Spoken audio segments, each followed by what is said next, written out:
দর্শক, চাকরি বাজারের প্রতি পর্বে আমাদের সাথে নিয়মিত একজন অতিথি উপস্থিত থাকেন, যার মাধ্যমে চাকরি প্রার্থীরা বিভিন্ন ধরনের পরামর্শ পেয়ে থাকেন। আজ আমাদের সাথে আছেন মেহজাবিন মেহবুব, ডেপুটি ম্যানেজার, মানব সম্পদ বিভাগ, এসিআই লজিস্টিক্স লিমিটেড। কথা বলবো তার সাথে। মেহজাবিন মেহবুব আপা, আপনাকে স্বাগত আমাদের স্টুডিওতে। ব্যস্ততার মাঝেও আপনি সময় দিয়েছেন। আমরা চাকরির বাজারে সাধারণত অনেক ধরনের নিয়োগ বিজ্ঞপ্তি দেখিয়ে থাকি। এর পরবর্তীতে আমরা নতুন চাকরি প্রার্থী যারা আছে তাদের জন্য পরামর্শমূলক বিভিন্ন ধরনের কথা বলে থাকি। আপনার কাছে শুরুটা করতে চাই, আপনি যেহেতু মানব সম্পদ বিভাগে আছেন, চাকরির নিয়োগ দেওয়ার ক্ষেত্রে আপনাদের একটা বড় ভূমিকা থাকে। সেই জায়গায় এখন চাকরি প্রার্থীরা তাদের মধ্যে কোনো পরিবর্তন দেখছেন কিনা, বা চাকরি দেওয়ার ক্ষেত্রে কোনো ধরনের নতুনত্ব এসেছে কিনা, সেই জায়গাটা একটু শুনতে চাই আপনার অভিজ্ঞতার আলোকে। Thank you so much. First of all thank you আমাকে এখানে ইনভাইট করার জন্য। It's a very big opportunity for all of us. আচ্ছা, আমি যদি শুরু করি আপনার ফার্স্ট প্রশ্নটা দিয়ে, যে আসলে চাকরির অবস্থাটা কেমন, বা এখানে মানুষজন আমরা চাকরি পেতে কী ধরনের সুযোগ সুবিধা হয়ে থাকে।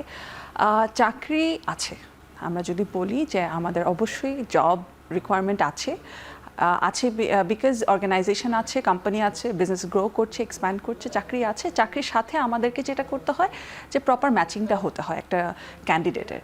সেখানে কিছুটা গ্যাপ হয়ে যাচ্ছে। অ্যাজ এ রিক্রুটার আমি যদি বলি, আমি যেহেতু ট্যালেন্ট অ্যাকুইজিশনটাই দেখছি খুব ফোকাসলি, সো এখানে দেখা যাচ্ছে যে আমরা ম্যাচিং, মানে ক্যান্ডিডেট ম্যাচিং করানোটা একটা বড় ফ্যাক্টর দাঁড়ায়। তাদের স্কিলস, কম্পিটেন্সি, বিহেভিয়ারাল অ্যাপটিটিউড যেগুলোকে বলা হয়। তো এখানের সবথেকে বড় জায়গা হয় যে আমি আসলে জব পেতে চাই, এটার থেকে যেমন এখন একটা মাইন্ডসেট খুব ইম্পর্টেন্ট, যে আমি কী ধরনের ভ্যালু ক্রিয়েশন করতে চাই। কারণ এখন জব সবাই খুঁজছে। So what makes me different from all other 5 candidates or 7 candidates, এটা হচ্ছে ইম্পর্টেন্ট। সো সেটার জন্য আমার মাইন্ডসেট ভালো থাকতে হবে, আমার একটু স্কিলস ডিফারেন্ট থাকতে হবে। হ্যাঁ, সবাই এখন এক্সেল, এমএস অফিস, ওয়ার্ড এগুলো সবই ভালো কাজ পারে, বাট আমি কতটুকু ভালো পারি এবং আমি কতটা ভালোভাবে নিজেকে রিপ্রেজেন্ট করতে নিজের পারি, যোগ্যতার পরীক্ষাটা দিতে হবে। Right, exactly. সো ফ্রেশারদের জন্য যেটা হয় যে আমরা আগে দেখি যে আসলে তাদের মাইন্ডসেটটা কেমন, কাজ করার যে ইন্টেনশনটা যেটা বলি, তাদের রিকোয়ারমেন্ট, একটা জব করতে আসার, মানে ইন্টারভিউ দিতে আসার আগে তারা অ্যাকচুয়ালি কতটুকু ব্যাকগ্রাউন্ড স্টাডি করে এসছে, যে এই জবের রিকোয়ারমেন্টটা কি, আমি নিজেকে আসলে কীভাবে এই জবের জন্য প্লেস করতে পারি।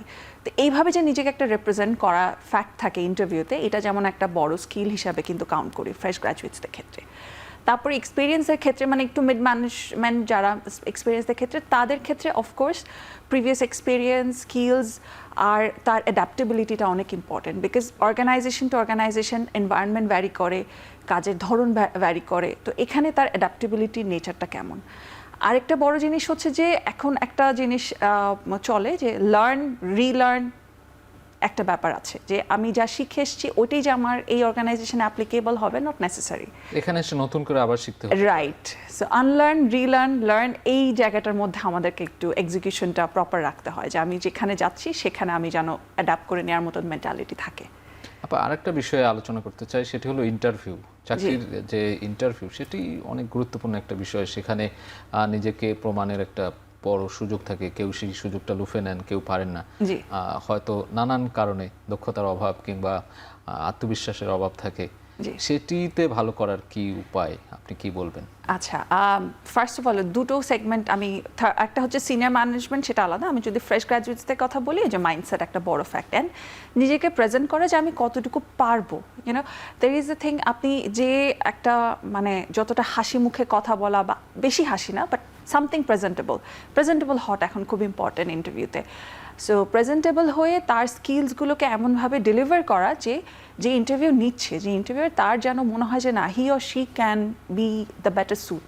এই জিনিসটা যেমন মাথায় রাখা। তার মধ্যে স্কিলসগুলো কি হতে পারে, যে সে প্রিভিয়াসলি যখন পড়াশোনা করেছে তখন তার এক্সট্রা কারিকুলার অ্যাক্টিভিটিসে কতটুকু ইনভলভমেন্ট ছিল, তার জানার ইচ্ছাটা কতটুকু ছিল, তার কাজ শেখার ইচ্ছাটা কতটুকু ছিল। এগুলো কিন্তু আমরা ইউনিভার্সিটির 4 বছরের কোর্সের মধ্যে কিন্তু আমাদের ইসিএসগুলোতে এগুলোতে হেল্প করে। প্লাস যার কারণে ওই স্টুডেন্টটার তখন সিজিপিএটা যতটা ম্যাটার করে, অফকোর্স আমরা জানি যে 4 বছর পড়াশোনা করবে, তার সিজিপিএটা ইম্পর্টেন্ট। সিজিপিএর সাথে আমরা এগুলোও দেখি, এক্সট্রা কারিকুলার অ্যাক্টিভিটিসগুলো, ওটার প্রতি তার কতটুকু ইচ্ছা থাকে।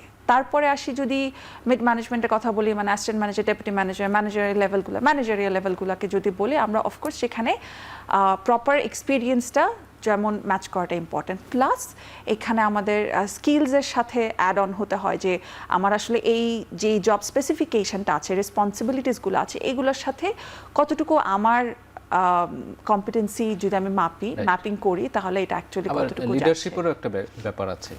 ম্যানেজারিয়াল রোল মানে লিডারশিপ নিতে হবে, সেটা আমার আন্ডারে একজন থাকুক, দুইজন থাকুক, বা আমাকে টিমের সাথেও কাজ করতে হলেও কিন্তু লিডারশিপ লাগে, বিকজ টিমের সবাই কিন্তু লিডার না। আমাদের একজন হেড অফ দ্য ডিপার্টমেন্ট থাকে, সে একটা কাজ ডেলিভার করলে বা ডেলিগেট করলে আমাদেরকে কিন্তু একজনকে লিডারশিপ নিয়ে কাজ করতে হয়, যে সবাই মিলে কাজ করব, একজনকে তুলে আনতে হবে। সো লিডারশিপটা অনেক বড় একটা ফ্যাক্ট। লিডারশিপ ছোট থেকে বড় সব রোলেই দরকার, কারণ আমার কাজটা আমি কিভাবে আউটপুট দিব এটা আমার নিজের লিডারশিপের উপর ডিপেন্ড করবে, যে আমি কতটা সুন্দর করে দিতে পারবো। সেই জায়গাটায় কেমন দেখেন এখন লিডারশিপ তৈরি হচ্ছে বাংলাদেশের কর্পোরেট সেক্টরে? লিডারশিপ কর্পোরেট সেক্টর অবশ্যই তৈরি হচ্ছে, ফর 100% ফর শিওর। তার মধ্যে এখন উমেন লিডারশিপটা যেমন বেশ গ্রো করেছে, এটা খুব ভালো লাগে দেখতে।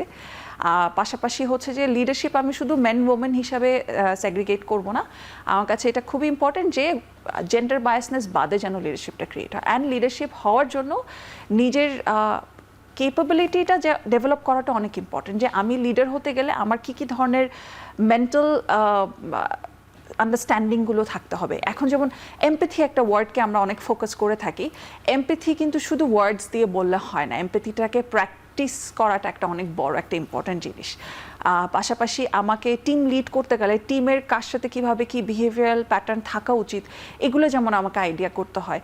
টিম কিন্তু শুধু আমার আন্ডারে যারা জব করে তারা না, টিম কিন্তু আমার সাথে আমার পিয়ার্স, আমার কলিগস, ক্রস ফাংশন ডিপার্টমেন্টস হতে পারে, anyone who is working with me, সেখানেও দরকার আমার। সো এই ধরনের জিনিসগুলো জানা খুব দরকার। আমরা আরও কথা শুনবো আপনার, তবে একটা ছোট্ট বিরতি থেকে ফিরে।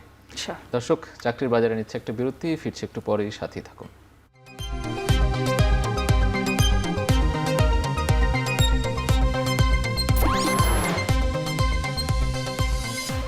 ফিরে এলাম বিরতির পর, আপনারা দেখছেন চাকরির বাজার।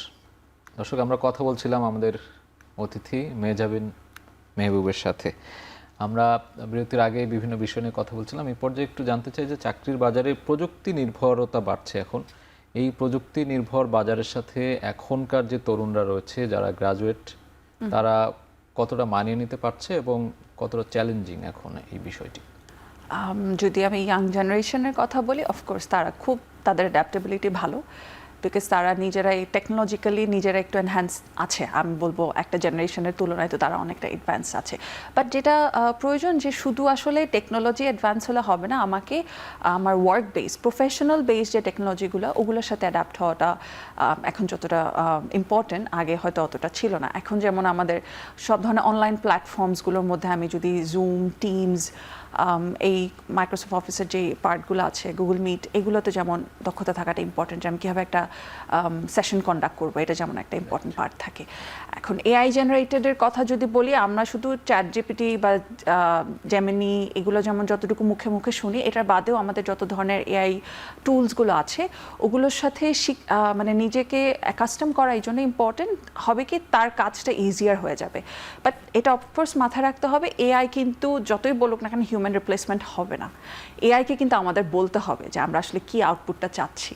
সো ওই প্রম্পট কিভাবে দিতে হবে, কিভাবে আমি কাজটা বের করে আনবো, এটা আমাদের যেমন শেখাটা আরও অনেকটা ইম্পর্টেন্ট, সো দ্যাট এআই আমাকে হেল্প করে কাজটা বা ভালো ডেলিভারি দেওয়ার জন্য, ভালো আউটপুট দেওয়ার জন্য।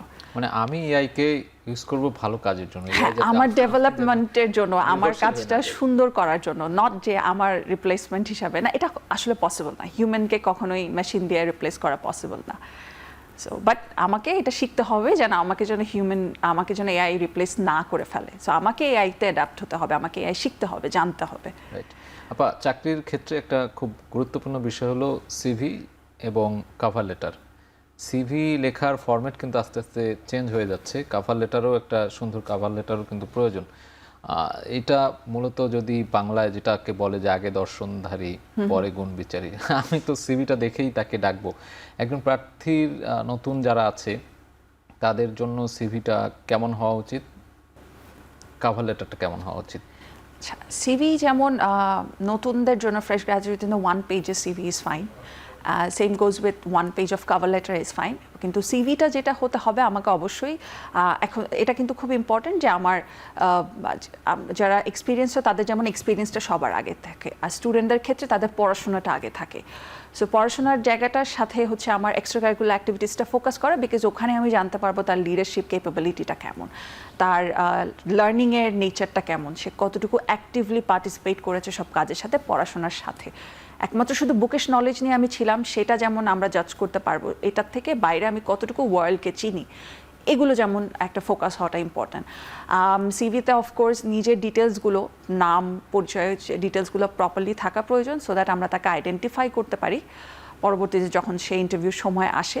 প্লাস তার সাথে যদি কিছু কাজ করে থাকে, বিভিন্ন ধরনের প্রজেক্ট বেস ওয়ার্ক করে থাকে, ফ্রিল্যান্সিংয়ের কাজ করে থাকে, এগুলো মেনশন থাকলে বোঝা যায় যে সিভিটা কতটুকু বা ক্যান্ডিডেটটা কতটুকু এনহ্যান্স তার জায়গা থেকে। সো এটা যেমন ইম্পর্টেন্ট, তো 1 page CV is enough till you grow up to manager, deputy manager, এই পর্যন্ত 1 পেজ সিভি এনাফ থাকে। এবং রেফারেন্সের ক্ষেত্রেও বলা হয়, আমরা দেখা যায় যে ফ্রেশ গ্র্যাজুয়েটরা ইউজুয়ালি প্রফেসরদের রেফারেন্স দিয়ে থাকে, এটাও ভালো, তাহলে বোঝা যায় যে আসলে সে কতটুকু টিচারদের সাথে অ্যালাইনমেন্টে থাকে যদি কখনো ডিসকাশন করতেও চায়। আর কাভার লেটারের ক্ষেত্রে কাভার লেটারে অবশ্যই নিজের দক্ষতা স্কিলসকে প্রেজেন্ট করতে হয়, কারণ আমি ইউনিভার্সিটিতে পড়েছি, আমার পড়ার সাথে সাথে আমার স্কিলসগুলো কী ছিল, আমি নিজেকে কিভাবে একটু ডিফারেন্ট করতে পেরেছি এই 4 বছর পড়াশোনা বা এর আগেও স্কুলিংয়ের সময়, তো এগুলো একটু প্রেজেন্ট করাটা ইম্পর্টেন্ট কাভার লেটারে। অনেক ধন্যবাদ। আপনার এই পরামর্শগুলো নিশ্চয়ই আমাদের চাকরি প্রার্থীদের কাজে লাগবে। আমাদের সময় শেষ, আপনাকে অসংখ্য ধন্যবাদ। দর্শক, এতক্ষণ সাথে থাকার জন্য সবাইকে অসংখ্য ধন্যবাদ। দেখা হবে পরবর্তী সপ্তাহে। তবে আপনার কোম্পানির যে কোনো নিয়োগ বিজ্ঞপ্তি প্রচারের জন্য আমাদের সাথে যোগাযোগ করতে পারেন। যারা চাকরির জন্য আবেদন করতে যাচ্ছেন তারা আমাদের ইমেইলে আপনার সিভি পাঠিয়ে রাখুন। আপনার কোম্পানি বা প্রতিষ্ঠানের নিয়োগ বিজ্ঞপ্তি এবং সিভি পাঠানোর ঠিকানা চাকরিরবাজার@এখন.tv। শেষ করছে চাকরির বাজার। এখন টেলিভিশন ওয়েবসাইটে দেখতে ভিজিট করুন এখন.tv। এছাড়া ফেসবুকে দেখতে ভিজিট করুন facebook.com/tv.এখন। ইউটিউবে দেখতে ভিজিট করুন youtube.com/c/echontv।